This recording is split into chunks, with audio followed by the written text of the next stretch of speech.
Ý hoi với ảnh con bùa tiểu lộ hoi câu. Tới bùa tiểu lộ hoi câu nè tiểu tiểu con tài. Chú hải hiếu mùn nha. Bùa miền mùa lồm roi mà chịp muang ồ. Tiểu nè hìa trinh nhãn miền như câu. Lộ hoi miền con mài nom làng. Mài y mùa ton. Choạng trên nền như tía yâm. Nếu bữa xuất sợi tài này phải nhà hai này như mà有tài diêu nhá.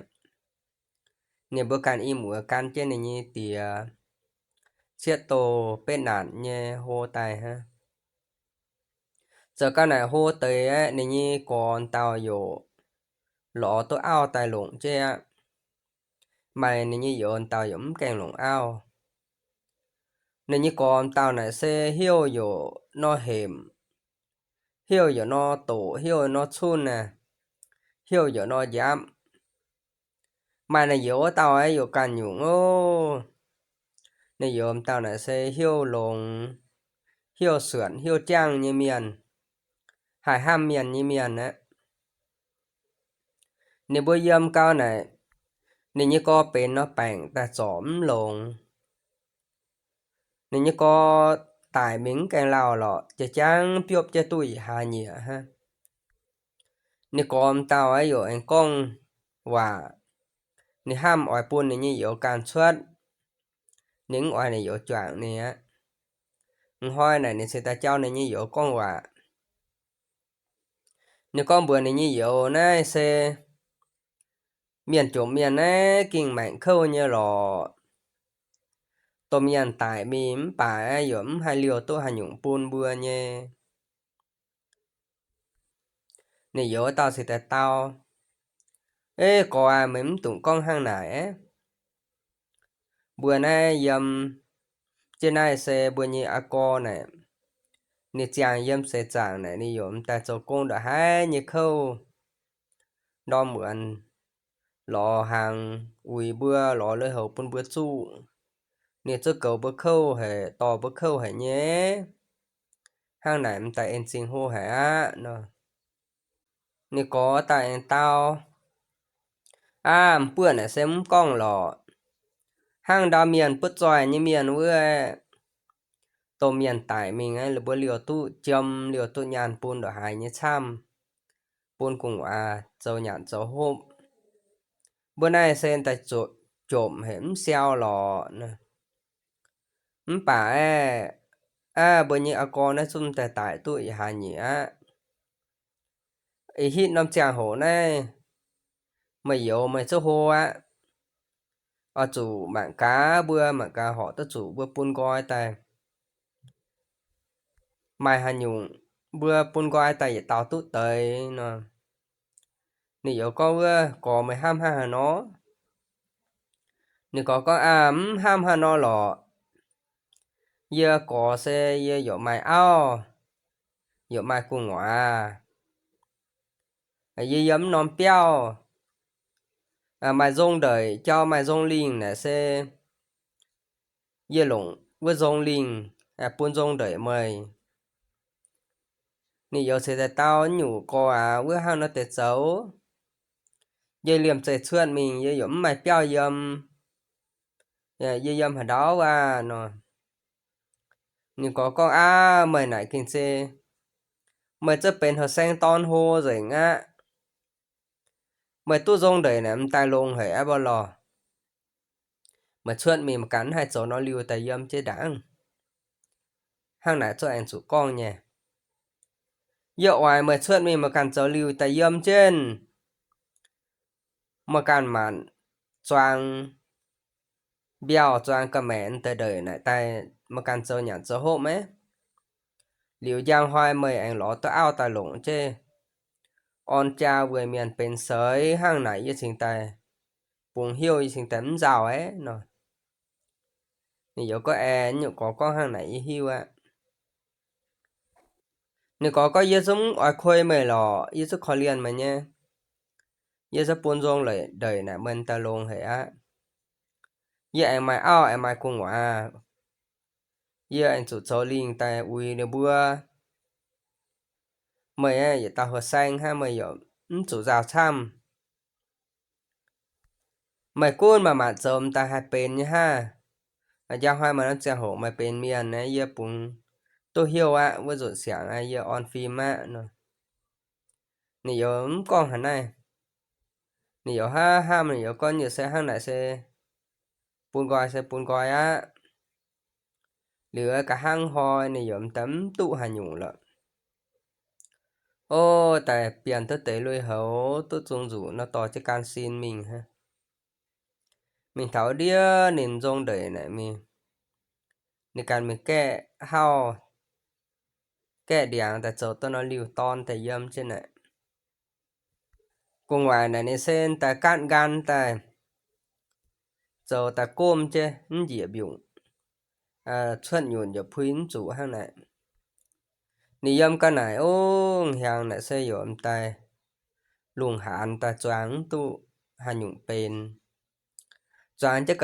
cái mẹ yếm chuẩn choáng chứ bèo chuẩn tại bậc cài ha hai bền nha nè ha ham hải rào nhé nó yếm này nhủ hai chưa tụt xuống cang tại nhạn hít tới dưới hai ngõ bơi ye này dưới ở chỗ can mình ló nóm tòng mà cả hai đau tập bung mình vô tập bung á mình mà cả hai đau mai tòng bên chỗ nhạn á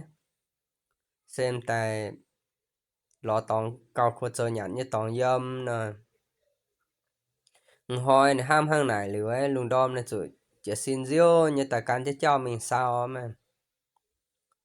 mình cao cô nhớ ô nó tại sao chứ can tập bung mình tháo nóm kèm ấy kèm xe nó kèm này đang nó hô kèm đĩa dụ nó tới buổi mình tháo này dụ hoàng á làm tới diệm á ni ham tại ý nên nhủ mình tua mình hít tới tàng nè lùng bữa giang trao nó quang chủ hiệt chính cho miền nhạn cầm gì hết tua nên nhủ chủ mạng cán đo mà tòng bùi nó lọ tòng hít khuẩn bùi do đó mà tại anh mình ha nó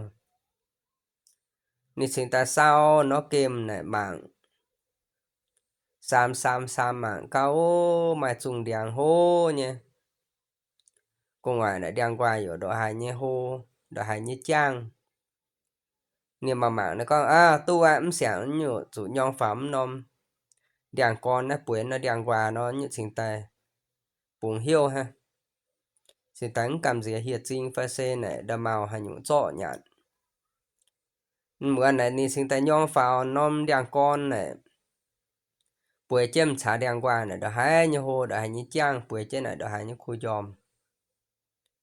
ô phao này buổi chém này hít còn lùng xem ta diệm cho mình hoàng cho mình á quân sầu ta quân mang cho mình nọ nào chân tấn hài hiểu nhỉ nó chả hổ xe tại mạo mèn hoàng nhé mà bà em mạng của ngoài lùng xe xuất nom hà tại dỗ giang nhà chịu cho dễ ta mạng tôi tế là làm hộ mạng tôi bạc tại bao ở đâu nha rồi có làm tới đã mượn á hả chào ở dòm tế nó ô hải miền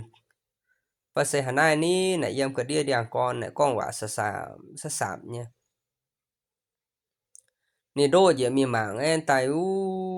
mày liu bưa tao hiệt sinh yếm trên này mà tao xuất chết tròn mà tao xuất chết xem phải phùng phít ưa mà tao rồi xuất nhà ngao tàn tàn ngao nha gì ưa ý mạng sẽ kinh cầm gì co á thì tấn cam tổ nhiệt tề nha tại quê trên này tại muang gì nha muang tề hiệt sinh quang quả tao này con ô ý hoài mình sao con tấn tụ hẳn này nhản á bà kinh xe dễ hiểu tụ tiểu trao kinh lông hệ nhé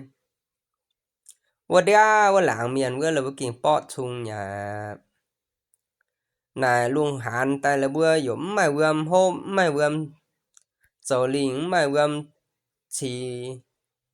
dầm liền chỉ lai hay nhung này là bữa dũng hai dầu nha bọn hệ làm miền này kinh bọn luôn nhá lô này bướng hiu tu này đau là bây giờ làng hên này mai chung yun dầu đen đó hai như hồ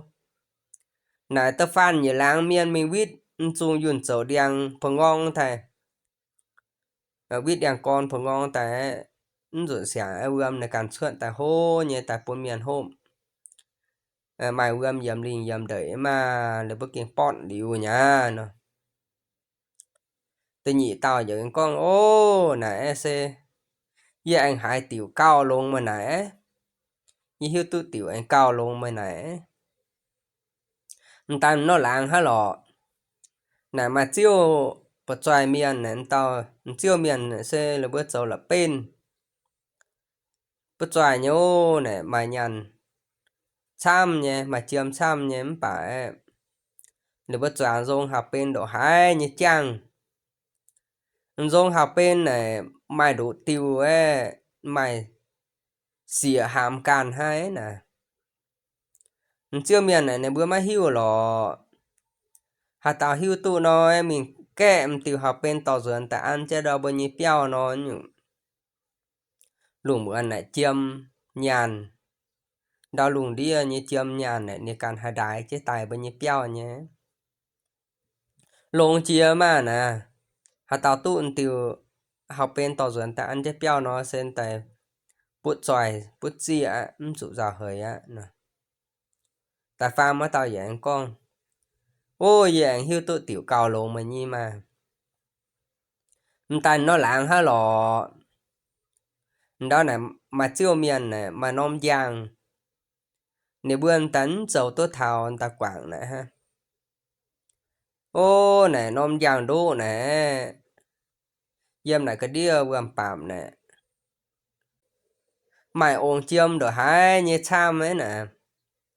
giờ khai chiêm đun rồi ha hà tao hiu tu nó mình cho tuần ôn chiêm rồi anh ta nói anh ta chín两cao nhạn chia tỏi miền đấy chín两cao lủng bớt rồi ô là bất kinh bọn hệ những hai mà hai tao hiu tu nè con bà anh tới hiện chính nè nếu bây giờ anh lọ chào mình nhá tao to nó nên ta bùi này chàng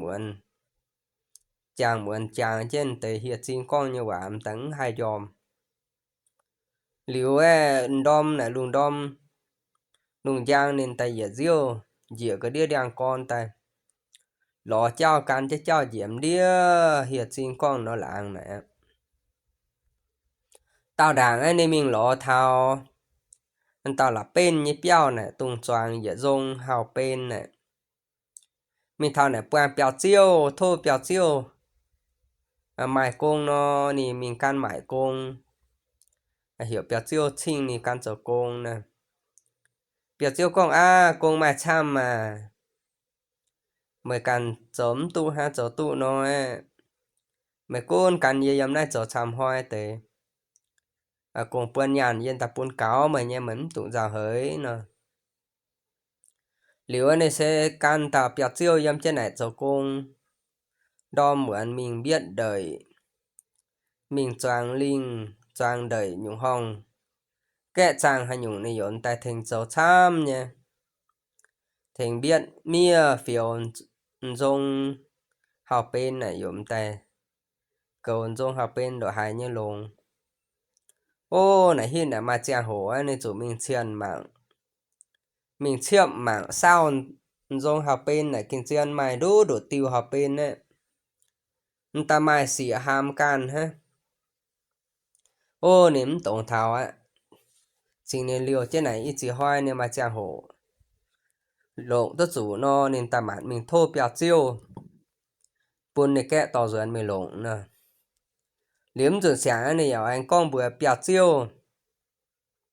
anh này mình á hắn ông chàng hổ ni chiếm tất chủ nó nên tặng tao tài nó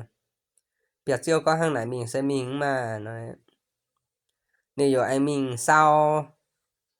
trên này làng mạng ô bản địa cái xem mà nó giang đã hai như hồ đã hai như chang giờ nó tới đô à vừa giang giang vừa em mày béo lắm bùng béo nếu lo phải béo chiêu tại này có hiểm ta béo chiêu bún nì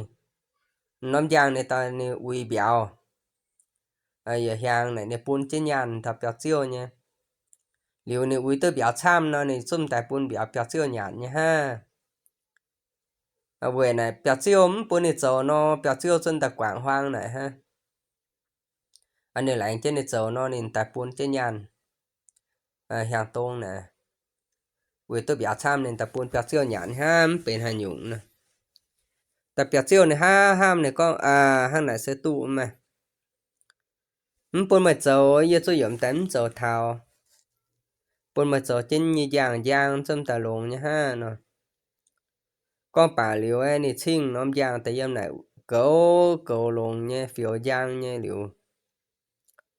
nè mình mãi béo ta bún ô lồng hoi này đo mượn nên ta uy độ hai như lồng giờ có ta tu béo nó chăm mà béo nó tới hô ta quang giang rồi thao giang hồ nè cho béo nhà này nên ta to chia tao hình cho mình bún béo ta họ hiếu cao giờ cao này nì有chuẩn đó làng tại sao dẻo ô hành đó làng miền con quả sẽ kinh này bữa miền mùa yếm đó làng này là bữa tay rào hời nhé tụ chỉ hàng này luồng hàn tắm mà bơm trở linh mà bơm nhãn mà bơm hộp ô đợi nó tới luồng hòn luồng hoa tại kinh sẽ dựa co họ hoi em ta hạt phiện như chuẩn ha tại miền như là con quả kinh rào như này bắt tụ ở biểu mình nó tập bung yếm bởi mấy làm tới như bên châu nhạn khâu hệ ô nè ta to này nên xin ta chàng chủ hiện chính con với chiều quả với này nôm làng này sẽ miền bọn hệ hiu tụ đó là bao nhiêu làng hên là mà trùng dùn dầu đèn này giờ làng miền mình quýt quay trùng đèn như đèn con phồng ngon mình ni xuất gom tầm mà nó ni chàng chủ ấy nên ta mình con buồn tại miền kiểu này giờ làng miền hồ xanh miền chả to nó bữa hên như miền với khải đam chế phong đam chế hỉa đồn đam chế chiêu lo hài nhé cho chế tỏi này mình vít nó lô kia sẽ tùng hiu hệ nhé mình vít chia hoa chia muộn với em chung đèn này kinh lo xỉ hô hệ nhé ní tu vít hệ nhé này vít đèn dùng chuyện tập phong ngon mình nếu bố vít co giờ hơi á chính ta vít tôm chung đèn phong ngon tay đèn giật băng á đèn dùng chuyện dùng sáng kinh xe ta nó tới miêu như chuyện tấn tình nhớ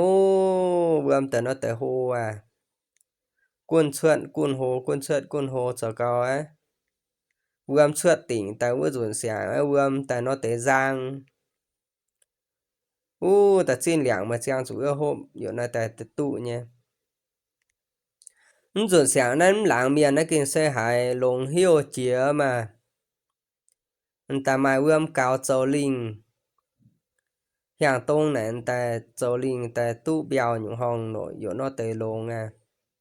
siêu tốt thu độ hai như tham cao là bữa cầm miền như béo cao là bữa nhạn cao là bữa hôm giống hay có chủ giàu hôm hay có chủ giàu ngõm mà hôm mà nay hiện nay tại giờ làng miền ta mình lại tranh nhạn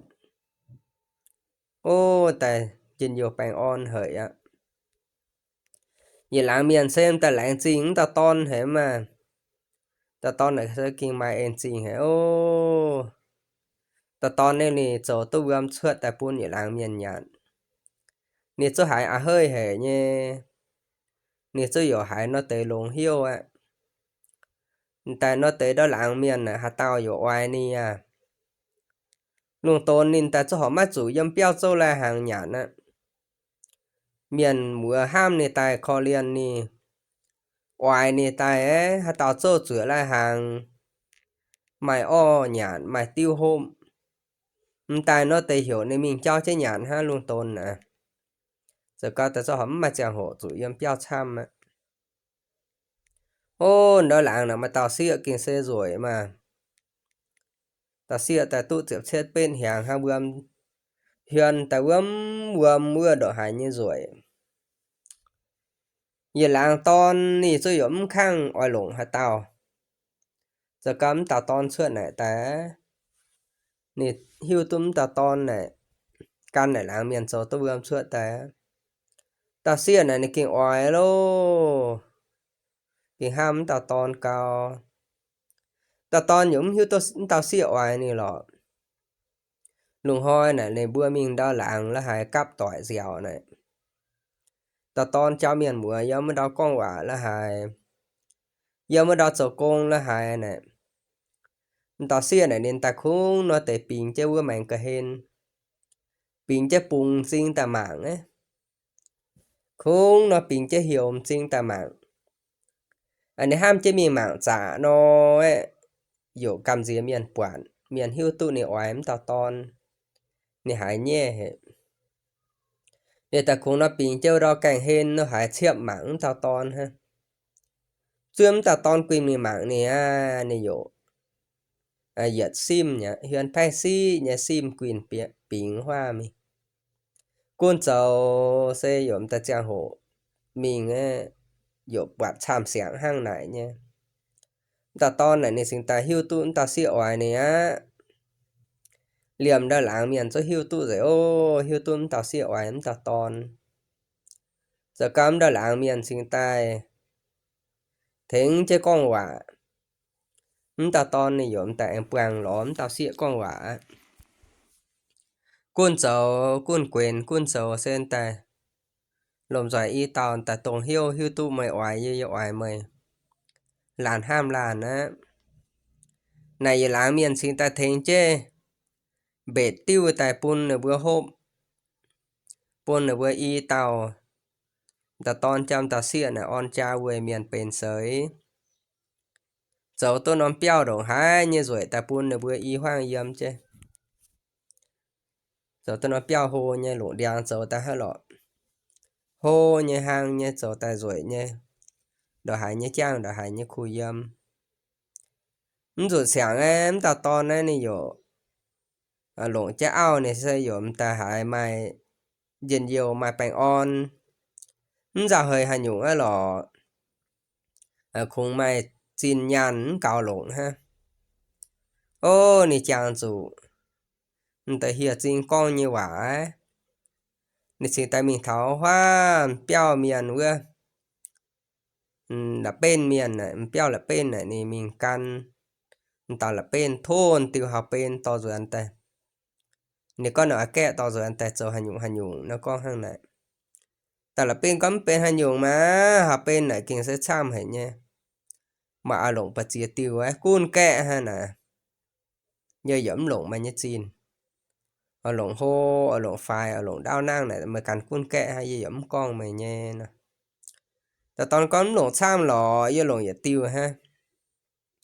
nhìn ta mình thời hiện sáng toài chứ anh tự học bên tùng đó xỉa hàm nè chọn tự học bên kẹ tao to rồi anh ta ăn chế béo của ngoài này nhếp phàng quá ô luôn bữa ăn sen ta kinh mai chiêm mai nhàn nó tế tay đuôi đuôi như đại chế biển này nhếp béo ta bún này yâm bún này lộn độn hai như chăm tại kinh xe hải lộn chứa luôn sáng này tụ chiêm tụ nhàn chăm té oi lộn hành dụng giờ tụ oi mai hành dụng giờ tụ ạ giờ cao này chàng chủ ô em mà ồn nhàn như mà đi nôm quầm giang này à hoa này này sinh tay giờ này quầm giang mà che rồi luôn hồ mời dễ cái đĩa vườn giang đỗ này mình mạng cuốiวันnày vườn phạm cái sen sẽ chuẩn nhiều ông chiêm tại chuẩn nhiều ông chiêm đun tại giáo giáo nhé tại diêm nhé kinh tham cò lọ nhé nè bộ chân ông chiêm rồi anh tại ăn chế béo sen tại kinh sẽ tham chia luôn rồi sáng mai chiêm mai nhàn nó tới tham nhãn hình hỗn diện hai nhung giống tại mãi rồi cha tông hai nhung béo trông này chiêm chủ hai nhung ấy tại mãi rồi mãi tu ngùng mà nó tới tham mà tu linh để nó tới trang giờ cái này nên tấn chủ mình sáu công á lọ vậy nên ta chinh tu chỉ tàu nấu cao y bia trụ tàu nấu cao xịa nấu cao ton nhầm ta mãi tham nhé ta thành trên đi đo mượn thành đi sáu công thành đi sáu lại hàng buôn đi bữa nhạn yếm chế xây dựng nhiều bài on hệ đó là miền là xe may hà ta chụp khâu cái nan này nim ta dột thành ni sẽ thành chiêm thành nhàn lọ mai miền chiêm chủ to mình xấu buôn phải xe mà tới giống mai nguồn lại liền lo hai này giống ta thành chứ mà tới mai bạn xin ta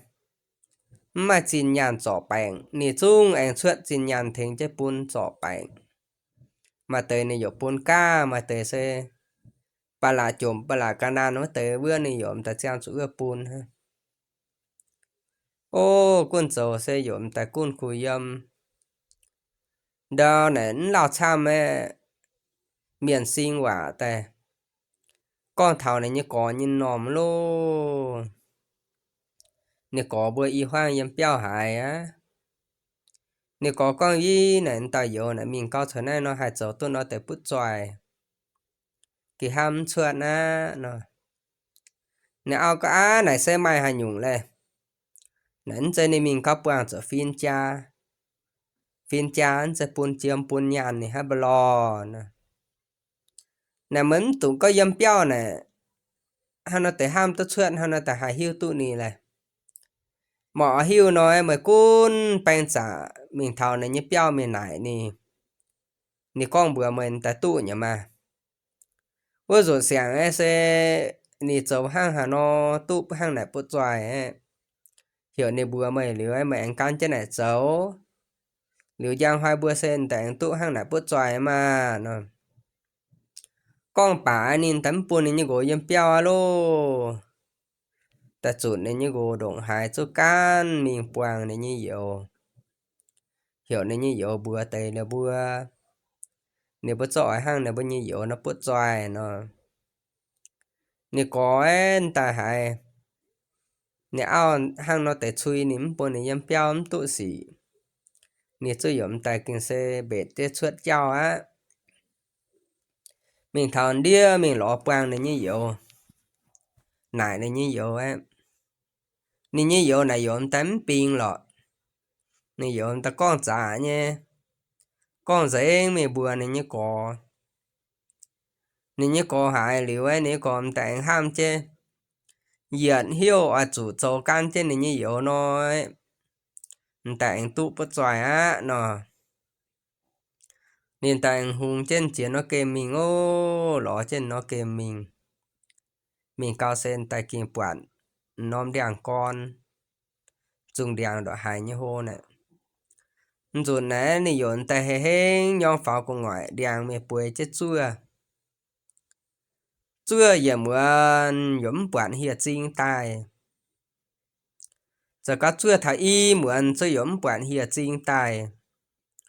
ô giống tàu hàng mình giờ có cái tài kinh xe ngõ mau lùng hoi này ta chuyện đau tè lò tè hìa lai hơn hìa mía ta hơn nhạn hìa piêu là hơn kẹ hơn nhạn ha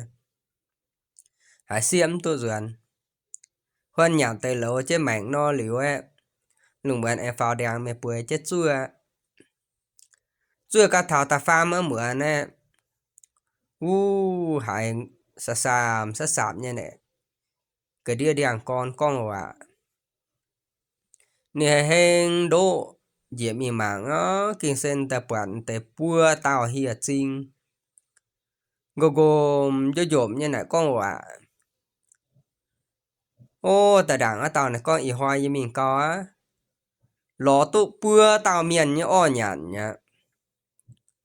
ta nhỉ cái tao này con như mình có sẽ trang ló tụ y tao như nhàn ha ta pha mà tao này con ô yeah dộm ta xuân ta ló tụ y tao hay yeah bà nhạt con cao lò kia sẽ hại ngọ hay nhẫn cao hiu tôi anh tôi tao tại bún nhẫn nhựa sáng á kia hại miền o kia hại khu chia lô nhẫn cao nha nè có hại hang nãy kia hệ chủ nè xin đa đạt chín tại trang chủ hạt suất nhiệt xin đòn dình cảm diếm tống bà em tại bữa chào nè can hại tống nha xin đa đạt chín nha hệ chủ nè sang hệ tống chỗ khoai đèn nòm dễ cái đĩa mi tại hiện chính hải này hiện chính sẽ ta con hạt tao phải xế nè ní như có em cùng ngoài đèn nè cảm gì ta sẽ xin đạt chín ta chẳng chỗ bùng bữa chào đót dễ cái đĩa đèn con mày bắp như này rồi sáng hiện chính sẽ kinh hơi chia luôn mà này mà càng tại này bún đi bún nhàn mày kinh bót chung nhà mày nè lồng hệ nó ít bữa tao hiện chính ta kèn chế mẹ nhàn nhìn ta ngó ngó như hiểu kinh chế tụng nhàn nhá quảng quay bún nhá chạy hiểu hiện chính tấm hoàng lọn ta nó tệ ít bữa tao kèn chế mẹ nhàn ha nè còn ta cuốn hiểu cuốn phải giờ có chẳng chú ứng hại hà đau bùi gì nhá từ câu này con gì mà này tiểu này bộ ông thị miền như câu miền con xe bộ ông thị miền cho chủ sim trên nhãn hàng như chàng hổ xe yếm nai chuột tài lô hoài này bộ ông xe dầu gỗ bờ lìn này xe dầu ao đom mùa này bộ ông sen ta nó tề cùng nó ở thị tổng miền ha nì như con chăm hệ nè ở chỗ này chỗ vừa hệ nha nè xiên nặng hình chuối xiên tụ chuối mượn không ở lại tổng miền không nó ở tới thị tổng miền ha bờ lịt này như ao á tại kinh sinh họ hiểu nhiệt tới nha không nó tới con này như cô game này như cô này sẽ thị miền này giống xiên chuối lông tới mà tới giống chạy tổng chuối bạc không nó ở thị tổng miền ha miền như mạng nó sẽ chạy nha mà phở nó tới không nó cho tổng miền cho chun miền ha cho tổng hàng này tu bữa nay ở chỗ hai khó liền tới miền nè bộ ông con giờ này kinh sẽ con chăm hay yếm mà chàng hổ nó tới xiên tôi chuối nó mượn như hiu tôi hạt tàu nó yên ta chàng chuối mình phi ha như xiên hình chuối con chăm hay nhém tụ khùng nè ao đồng hài những họ hiu mếm tụng hàng này mà ở chỗ màn màn màng lông nha mà chỉ liệu mà xin mãn tụng phi tổng miền lùng hoa này ni lùng hoa lùng bữa này nên ta nó tệ mình sao mạng chứ nhé bộ ông bờ lìn sao mạng chứ bơi cái đĩa pàm kên miền nè hạt tàu tòng lời hạt tàu hiu lồng hạt tàu hiu lồng dầm côn hạt tàu như làng chim chìm ở chỗ thôn miền ở hỏi miền tới nãy nên tại bùng bờ lìn tàu mình chăm lồng nên nhớ bâu mình phi này bộ ông cháu bờ lìn sen ta cũng nó tính họ cha cũng nó tự nó danh cha ha ứng quầy hay nhung lò quầy hàng cha con nó bộ ông cũng nó phi tổng miền này bà bờ lìn này cũng nó tới ba chứ này như cô chả nó hiểu này như cô mạng luôn nhé nó giờ cái này là bữa tại nó tại phi miền nó mà tại nó dẫn tại phi tất nhiên nha mà tại nó giờ tại phi chủ tòng nha này giờ giờ cái là bữa nó cái đi nó tập bung này tại mày nhìn nhiều bang on nha nó bữa choàng béo choàng đời này tay yo tụ siêu miền màn bẻ phím dâm nó tập bung là cao nhạt có hôm nhìn nhiều bang on này nha hít này mày béo miền mày y hoang cho tao cùng Asia tao cùng Asia này sẽ tôi hiện đùa hàng á hô tới á hai mượn con đo mượn hai thèn châu đo mượn công hai châu lại hàng nhạt á luồng hoi này nên như con mình với đĩa liang mình châu công mình châu linh châu đời nên như ama anh tập bún nó bẹn tại lao hệ lọ hay chỏm luôn tại nó tại dân béo bùi chơi đau châu ha mà hoi nên như con mình với đĩa liang châu công nên như có cha quả bún tao cùng Asia nghiêng dân béo cầu lồng ama ồ ama bút bẹn ta khâu hệ nhé mà cầu lồng mà nhé ama bơ nè nè xia có tụ ra hơi có mình cháu cô nghe có quân bùng phim quân cháu cô luôn ồ cháu cô hít tới hi dưa hệ nó có can rồi nè tụ như đi cháu lào bớ tới đi nhuận phui khâu hệ nó con bà này như có mình cháu cô này như xia yếm béo châu buồn này như ama hôm châu đi buồn này như ama hôm giờ có thảo lùng án á nên như xưa mình khoai này huệ thôn tại châu hàng châu lùng án buồn này như con buồn này như ma nhạn nè mình khoai này huệ thôn tại xe đam huệ tại trang chú tụ đam nhiên huệ hắm mai huệ nhá dậy nhá nếu con dậy huệ nhá nè nên như ma hải tề nó dụ máng nạn xiên nên như ma tàu mình lại cả xia dậy huệ nhá nè tao cũng xia ra hơi nên như ama cảm gì này nhá ama rào hơi hệ cái gì này ma rào hệ nó này có con bữa này nhá ama mày nhá mà mày huê nhé mày cả châu nhé nó con bà này chọn tới đàm yên huê tại mình châu hàng ăn trên này trang châu sẽ kiếm bạc chủ hệ nhé châu hàng tại từ giống cào này như con cào này như ama cào là bữa giờ biểu miền nhạn ha nó tới châu này giờ bị châu hàng giờ bị ham chàng chủ kho liên hệ tên cào nhãn nhỉ ni ham ni sẽ chàng chủ nên nhỏ chủ đam hàng thong xuất tại hôm đam hàng thong tại xuất tại hôm liều ấy có lẽ như biểu nhá tới thảo luôn tôn nhãn hàng ấy nín chủ nhãn á ni nhà ama ni nhà có cả nhà hàng tụ nhà ni con xe ni nhãn đảng nhà ni biểu nhà nó ni ham hàng này nếu xin tại đam tụ dạ yên lên hàng thong tại hôm dậy mình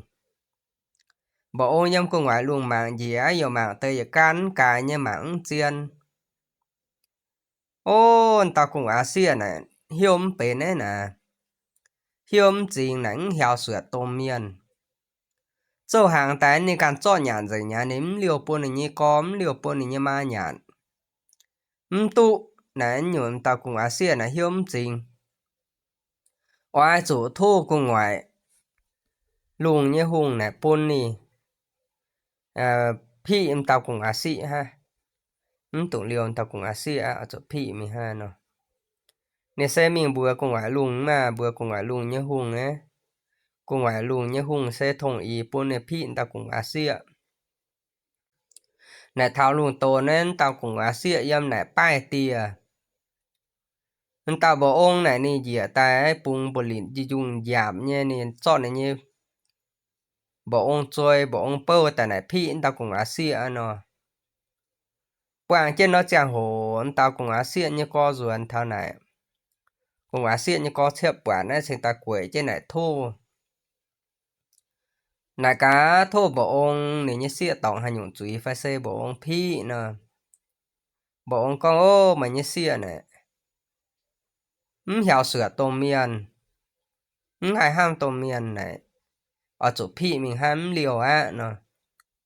này như có con ơ như kinh xe hải khó liền này xịa hệ này như xịa nè phải như hai nhỏ hải hiểu lông hệ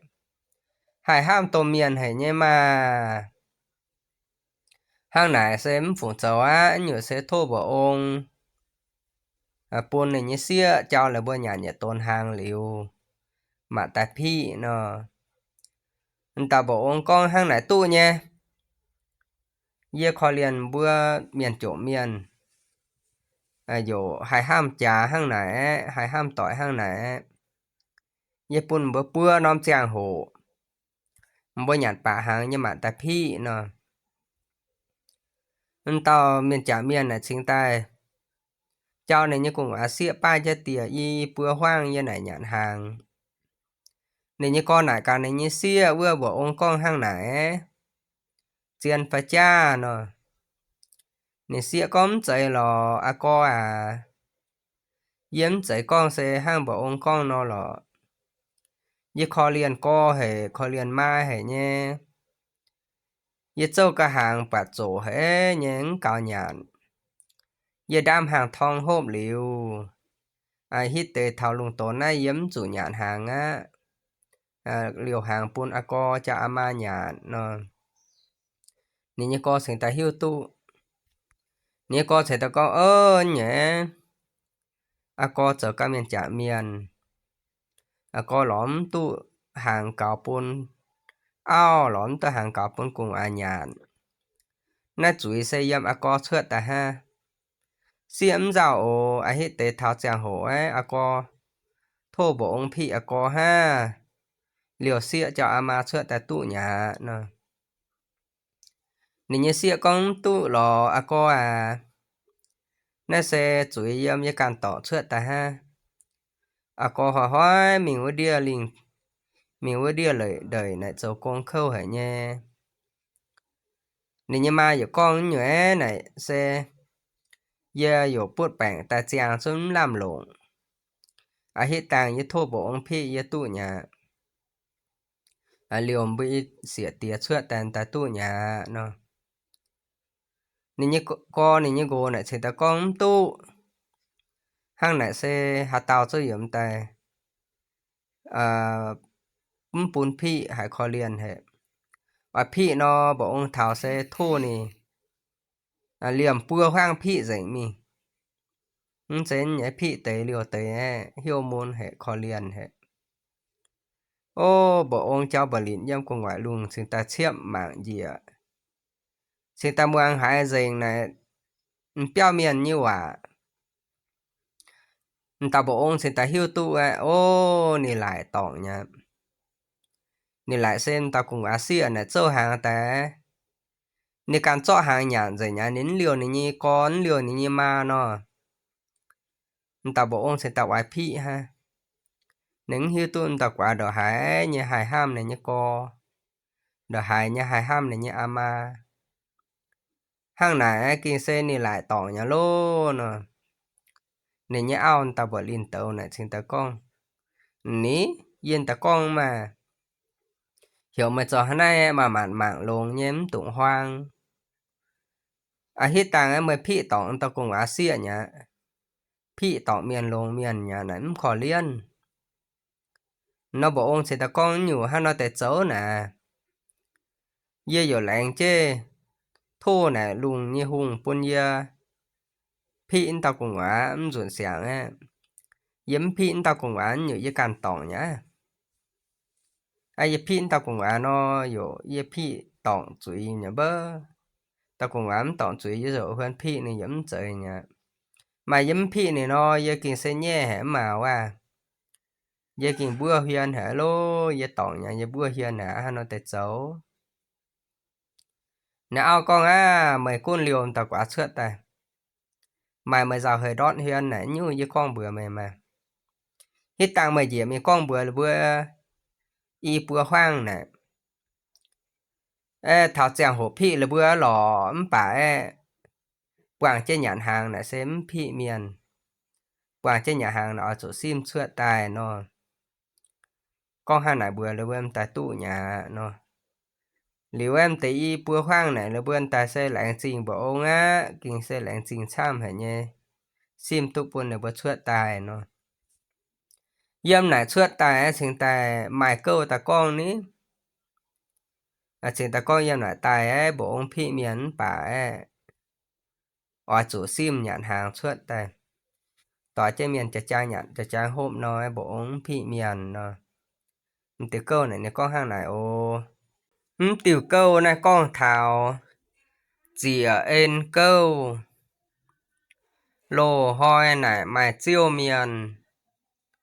bút tròi như lọ nè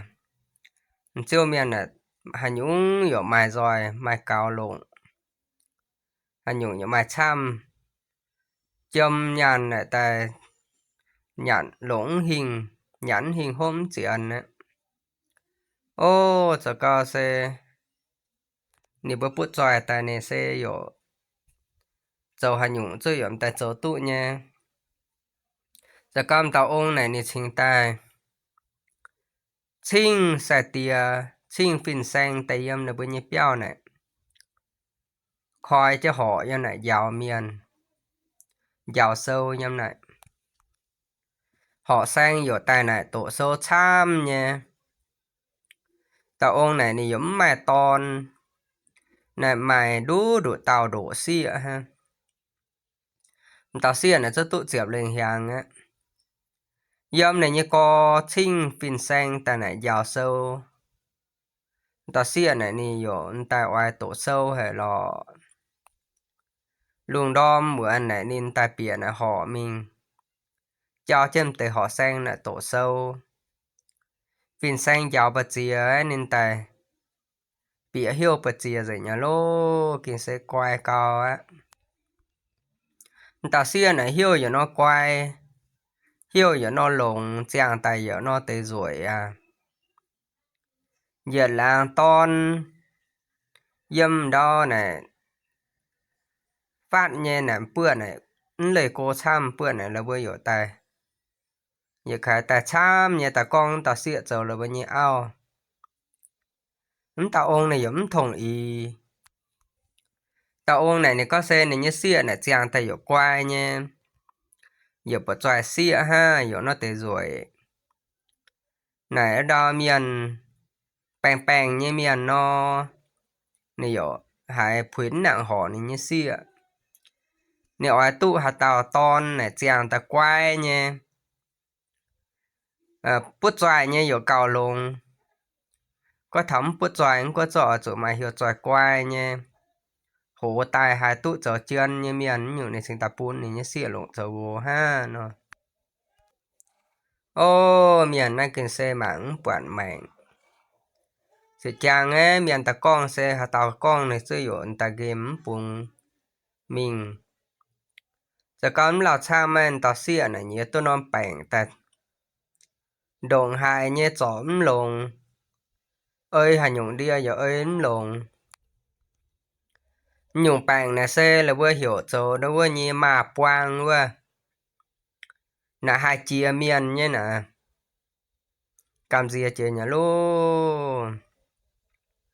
giờ cắm tàu xịa này nếu con bữa này nhé con bữa này nhé ama giờ này bạn hia hệ nhé bạn này hai chia miền nhé có bữa mà bữa cố á những ngoài bún bữa anh cao khâu vào hai chả nó trên tài về tự nhiên nhiều bánh on á dụ ai mình dâm lên ha giờ dâm này ai hít tính như bánh như chia chuẩn bữa nó như xe bữa chủ ngày khâu can như khó liền hay như hâm rồi anh ta độ hai như thua ấy con con như có thành ta chỗ tôi nó béo dâm cho đi chào hên vừa dâm cho vừa lên liền nha lấy là bao nhiêu lạng là độ hai như cô lọ ta xưa này ta đom mượn này như có bữa bún nấu cao tỏ huôi là hải tỏ lai là hải mình buồn nì nhạn ha. Ô tỏ xia này nè càng dâm trên này á. Lùng hoi lùng mượn này nè kinh xe ham. Sâu dạng hệ nhé nên tên nó tính quảng bùa chào. Nó tới hộ sâu dạng nó tới hộ quay ha. Dâm cái này mà hoi. Hải lùng tùy biểu hô hệ nhé ô lùng tùy biểu rô rô kìa. Mượn này xe hải hoàng lao tới á. Mà ta mình chào ton chia chào. Ta mình chào ton là sen tà tổ sâu như miền. Tổ sâu quá nhé mà hiểu tròi cao nhé lọ. Nè chứ tổ quang sâu nhé nè ham chê. Càng chế chào mình với chìa vừa. Mì quang hùng tiền như tôm chiên này. Mì quang hùng tiền như tôm chiên bún này bữa sợi hiêu. Giờ bác bang họ xanh này. Sợi cả họ tao như hiểu tròi cao. Họ tao hiêu tụ sầu dạng hang này là bữa. Tụ sầu chiên. Tao to này nên chỉ cho thảo này quản mà nó liều dâm trên này mà nó béo phải như dâm trên này chào hên nè hãy luôn tùy biểu hô hệ nhé nè mình tụ ạ nè sinh tai biển này khám bữa mình hiểu khoai canh mà miền dâm béo nha phải xe bún ya thô bỉa hít khuẩn bún ya thô bình biểu ô chưa luôn tùy biểu hòng như ta mạn mình nè mà tao xưa dâm của nhớ béo tao ê mà càn mình càn nóm tòng lọ hin ồ như này xe như càn đổ lan miền xưa miền ha ấm bền bố mẹ bịa tay dâm này nè tại mình chào to này con như này xe đổ sâu như miền như xuất cho mình có chỉ mình quàng tôm chiên là bữa sấy hiêu liu ấy mà cả tụ trở chiên tụ nó như thảo này sẽ quàng sự lùng tùy biểu tay như thô bịa này tại bình biểu ha xì mười mảng cà bún như bịa mình bình tụ tăng biểu nó như bịa có thảo bún tụ như bịa nó như mình xui ở tụ nhé nó con bạn tao xịt xin tao khoai canh có dùng bịa béo bình biểu hết tăng choang hởi nó tao ton sẽ ta bịa có nhớ béo mày bình biểu ô bịa mình sẽ bẩn tao xịt như sâu ấy ăn trên này tìa than vừa ta tạm vừa tham cao nên sẽ ta hiểu tuân tao xịt này sẽ dọn ta ở tổ sâu như miền y tao là bữa tổ sấy hiu mà sấy sâu dạng sấy sâu lấy mà này với này mới tao ta nó tới giờ mưa nó tại sấy hiu con kì nãy hà nhúng tao xia yo hiu nha yo tao tốt chuyện gì mình tao xia này tao ton yo tao tốt chuyện gì y tao này ta hiu xoài phiền hang quay á sâu dạng sâu lên ta làm tới nhá phiền hang hang á giờ cắm tao ton này tao xia như béo hà nó tôm miền mưa tỏi hang hà nó tao xia này nên tao con dễ mình bướm tao ton nè sẽ hà tao như xia nè tổ sâu ha nó dâm phải thảo hô hang hà nó tai này nè con dễ mình bướm tao ton bà cha dễ đố đồn nhụng nín con nãy xe này như xin chẳng mà non bẹn giỏm tôi lồn non tàu này nè pin trên tao ton nín con bừa y tao con câu đã muốn tao ton sự ta con xì y hại mày cho y họ hiêu hệ tồn hiêu hệ nha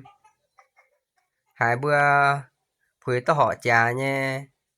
mắm tụng game mày lộn với châu gỗ mà can với châu như ao mà nè tao xì này con có mày ấy chàng tay hiểu tròi hiểu quay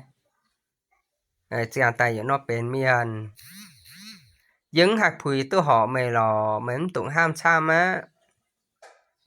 mày côn ham lộn mày nhi sâu lời mình có chỉ bạc tôm chiên mình sấy hiểu tròi giang hoài tụ trở chiên nó sẽ quay lộn chía nè chúng ta mình chẳng ton nè con ô mưa ấy mày tấm tụng game nha bữa giờ chiều con giờ tài mày xuống game giờ xuống tại nó tệ liệp tiếng hiếu lộn mày ha giang hoài giờ mình có chia sẻ lửa hiếu chiếm buồn giờ tụ trở chân nó giờ tụ tạo duyên tại chim mùa mình sợ như ao giờ tụ trở chân nó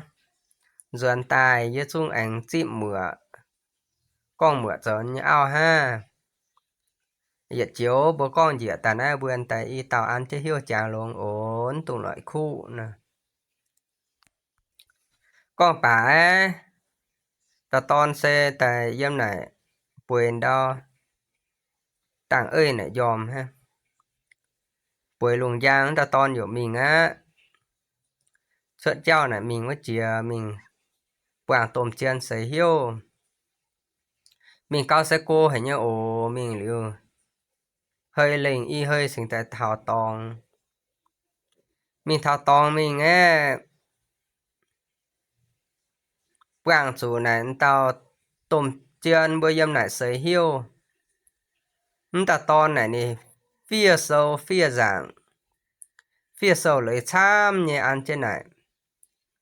đảng ưa này xe phía tài xe hành nhũng này tôi ham tôi thông hành nhũng tôi ham tôi giỏi phía tôi đổi hay như chăm nhá thảo sen muối này liềm chơi ham suốt tại này ham ham thông nhá phía cà phía tỏ tới nhá lô bả chàng hồ giờ dậy á tôm chiên sâu là siêu là bao nhiêu sâu mình mạng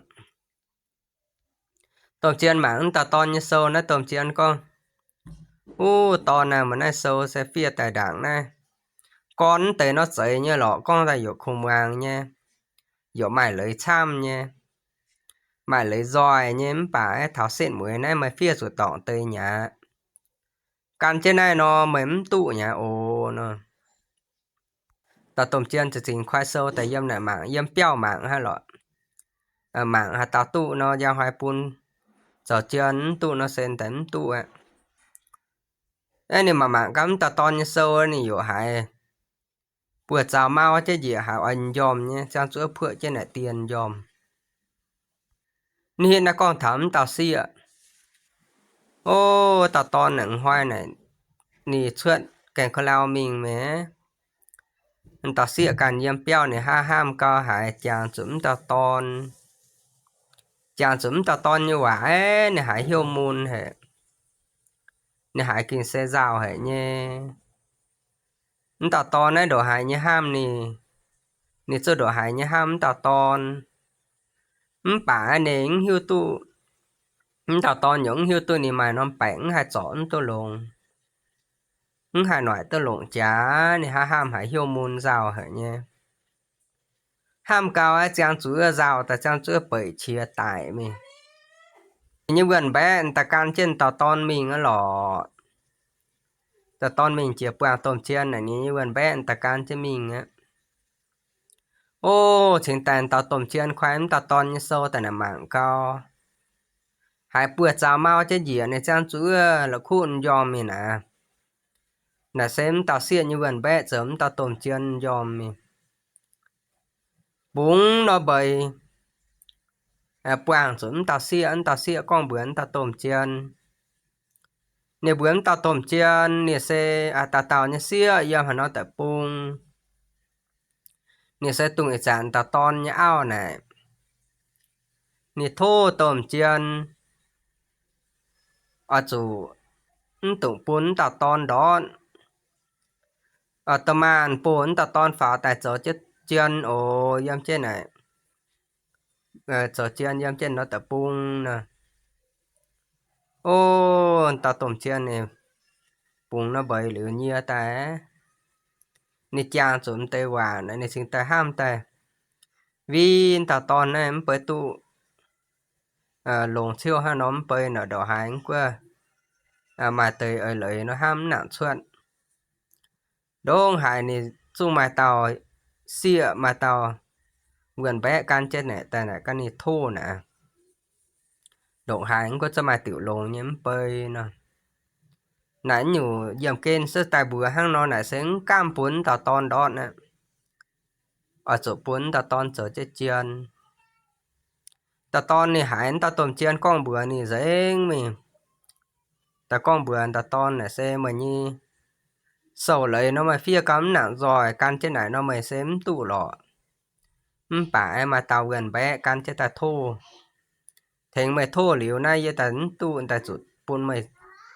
vào tao chỗ chết chiên á nó tao tòn này hải liềm tao quả nhưng mà tao xém chạy lấy á tao xịa dưới hai chuyện sĩ ha nó bơi nì tụ cháu chết chiên á tao rủn như công này nì ham thảo đảng á nên tay giật trả tỏ chế bánh kỳ chế má bánh trả ruấn điên tao xịa như béo tạm quảng tao xịa mà ô ta thón tao xịa như béo